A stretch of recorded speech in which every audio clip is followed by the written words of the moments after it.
నీ జీవితంలో ఎన్ని తుఫాన్లొచ్చినా శివయ్యను నమ్ము, మార్గం కనిపిస్తుంది. శివుడు చెప్తున్నాడు, భయాన్ని వదిలేయ్, ధైర్యంగా ముందుకు సాగు. శివుడి తాండవం వినాశనం కాదు, కొత్త ప్రారంభానికి సంకేతం. భయం వచ్చిన ప్రతిసారి ఓం నమః శివాయ అని జపించు. శివయ్య ఆలస్యం చేస్తాడు, కానీ అన్యాయం మాత్రం ఎప్పుడూ చెయ్యడు. శివయ్య కోపం అగ్నిలా ఉంటుంది, కానీ భక్తులపై ప్రేమ గంగలా ప్రవహిస్తుంది. ప్రపంచం నీకెదురు తిరిగినా శివయ్య నీ వెంటే ఉంటే భయముండదు. నీ బాధను శివుడికి అప్పగించు, నీ బలం రెట్టింపవుతుంది. ఓం నమః శివాయ అనేది కేవలం మంత్రం కాదు, అది నీ ఆత్మకు శక్తి. భయం వచ్చినప్పుడు ఓం నమః శివాయమని జపించు. నీ మనసులోనే ఒక కొత్త శక్తి పుడుతుంది. శివయ్యను నమ్మినవాడు ఎప్పుడూ ఒంటరివాడు కాదు. ప్రపంచం నిన్ను అర్థం చేసుకోకపోయినాదా, శివుడు నీ హృదయంలోని బాధను వింటాడు. నీ జీవితంలో ఎంత చీకటి వచ్చినా ఒక్కసారి శివయ్య పేరు జపించు. అప్పుడు భయం ధైర్యంగా మారుతుంది, బాధ శక్తిగా మారుతుంది, ఓటమి విజయానికి దారి చూపుతుంది.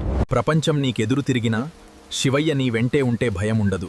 మహాకాలుడి నామం జపించు, నీ లోపలి చీకటంతా నశిస్తుంది.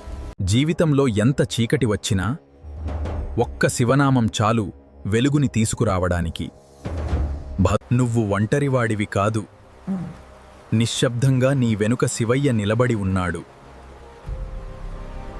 ఓటమొచ్చినప్పుడు ఏడవకు, శివయ్యలా నిలబట్టం నేర్చుకో. కాబట్టి భయపడకు, నమ్మకముంచు, భక్తితో ముందుకు నడువు. ఎందుకంటే శివయ్య నీతో ఉన్నప్పుడు అసాధ్యం కూడా సాధ్యమే. ఒకసారి కళ్ళు మూసుకుని శివయ్యను గుర్తు చేసుకో. నీ భయం అగ్నిలో కాలిపోతుంది, నీ బాధ గంగలో కలిసిపోతుంది, నీ కోపం నిశ్శబ్దంగా మారిపోతుంది. కాలం మారుతుంది, బాధలు పోతాయి, కానీ భక్తితో నిలిచిన మనిషిని ఎవరూ ఓడించలేరు. హర హర మహాదేవ. నిన్ను కూల్చడానికి వచ్చిన ప్రతి కష్టం నిన్ను మరింత బలంగా మార్చడానికి వచ్చిన పరీక్షే. కాబట్టి ఎప్పుడూ నీపై నమ్మకం కోల్పోకు. నీ హృదయంలో భక్తి ఉంటే శివయ్య నీ వెంట ఉంటాడు. నీ జీవితంలో ఎంత చీకటి వచ్చినా ఒక్కసారి శివయ్య పేరు జపించు. అప్పుడు భయం ధైర్యంగా మారుతుంది, బాధ శక్తిగా మారుతుంది, ఓటమి విజయానికి దారి చూపుతుంది. ప్రపంచం నీకెదురు తిరిగినా శివయ్య నీ వెంటే ఉంటే భయముండదు. మహాకాలుడి నామం జపించు, నీ లోపలి